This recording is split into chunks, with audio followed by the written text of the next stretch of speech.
katabs, for today's video, tara samahan niyo ako. Magtatapon kami na mga plastic bottle, ipapalit natin ng euro. So yun, gagamitin natin pambili ng mga gamit sa bahay or sabon, ganun.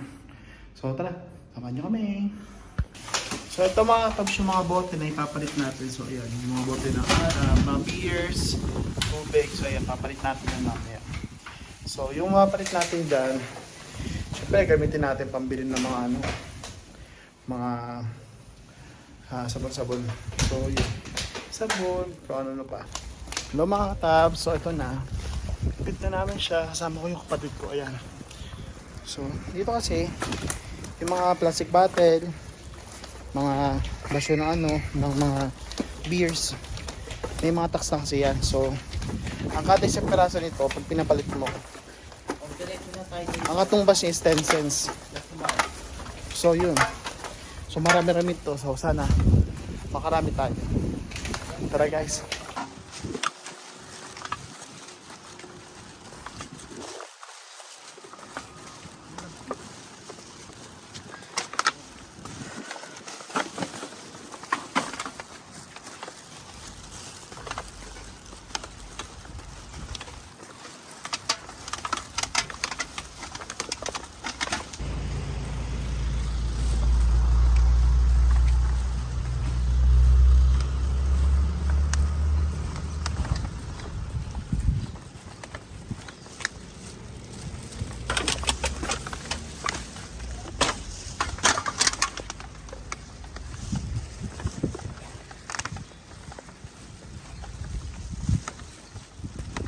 So yun mga tabs, malapit na kami dun sa machine na puhulugan namin ito, dadala namin mga plastic bottle.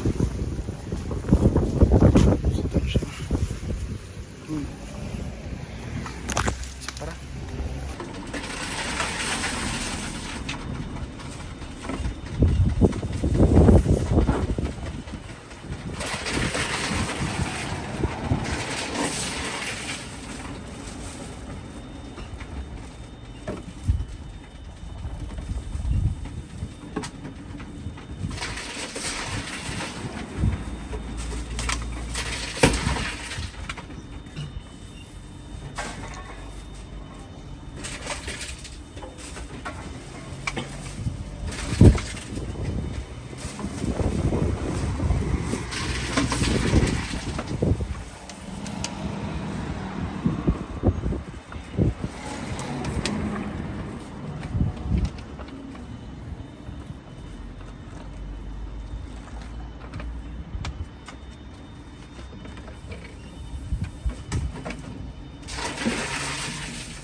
so yun guys, tapos na tayo, pauwi na tayo. So yun, naka 16 euro and 50 cents tayo. So laki na rin yun.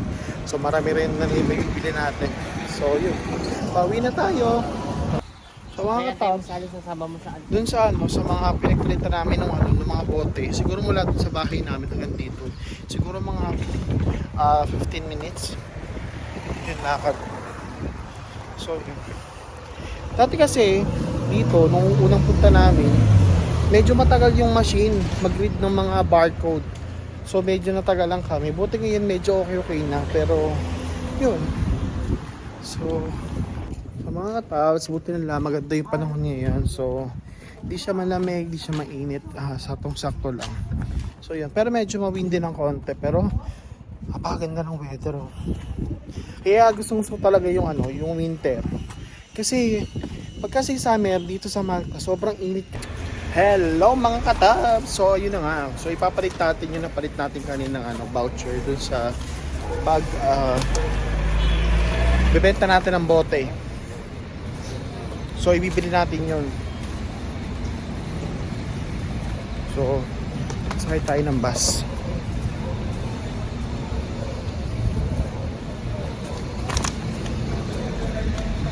So yun, kasama ko pala yung sister ko. Ito, si Allison. Hello! Sawadi ka. So may na lang guys. Hello mga katab. So yun na nga, yung napagpalitan ko is naka 20 euro ako. So not bad na. Imagine mo yung mga boteng na mga walang laman, pwede mo siyang ano, pwede mo siyang ipalit ng pera. Kung naka 20 euro, marami rin mabibili nun. So kasama ko pala yung sister ko, ayan. Ito. So andito kami sa supermarket. So ibibili namin yung ano, yung napagpalitan namin. So see you guys. Tara. So ito. Ito yung dalawa.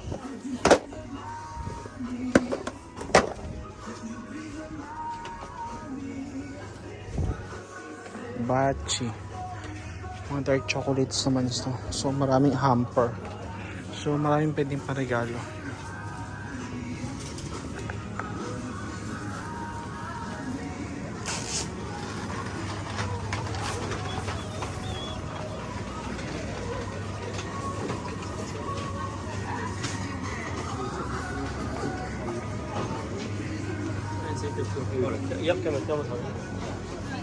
So M&M is 0.99 lang.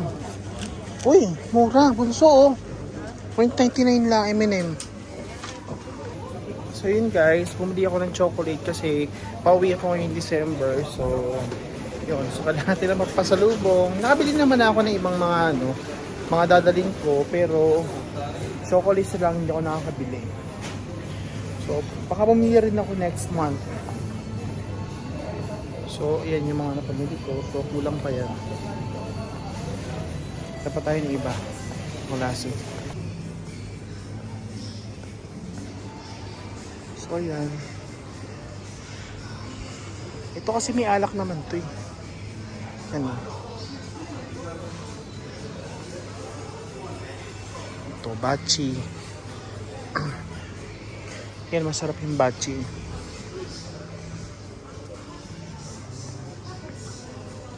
Perero.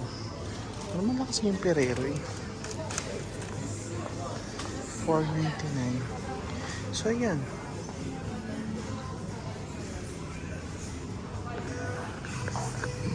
Ano pa ba yung sinila? Ito. Ayan.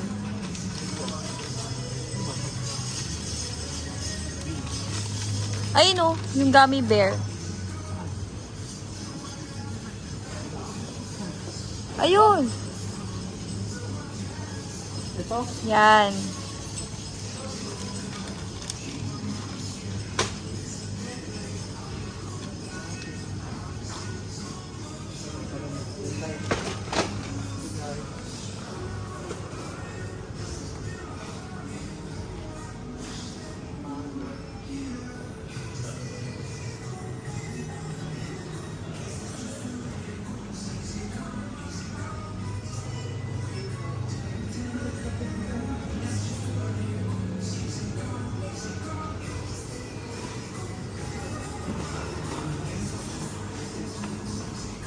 Patayin mo bago ulit.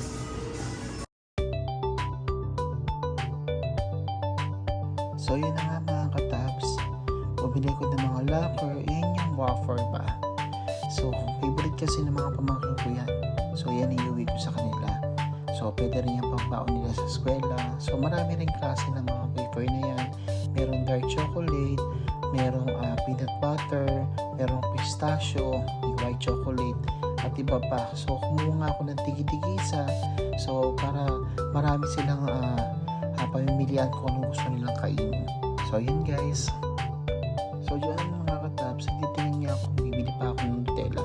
Meron na kasi kung binili ng Nutella ng biscuit, mga 8 peraso. So siguro pwede na yun. So ayun na nga.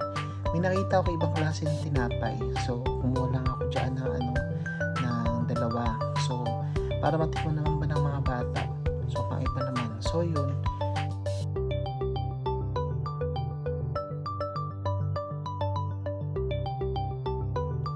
So yun na nga mga katabs. So nasa chocolate section na tayo. So nagtitingin ako dyan kung bibili pa ako ng Toblerone or Milka. So ayan. May nakita kasi ko dyan na na pinamimili ko na KitKat. May yung tatluhan. So nagkakalaga siya ng parang 2 euro or 2 euro 49 cents. So ayan. 3 peraso na siya. Kaya lang, ganyan lang. So may nakita ko dyan sa baba na na isang plastic na maraming maliit. So, iyan lang yung binili ko.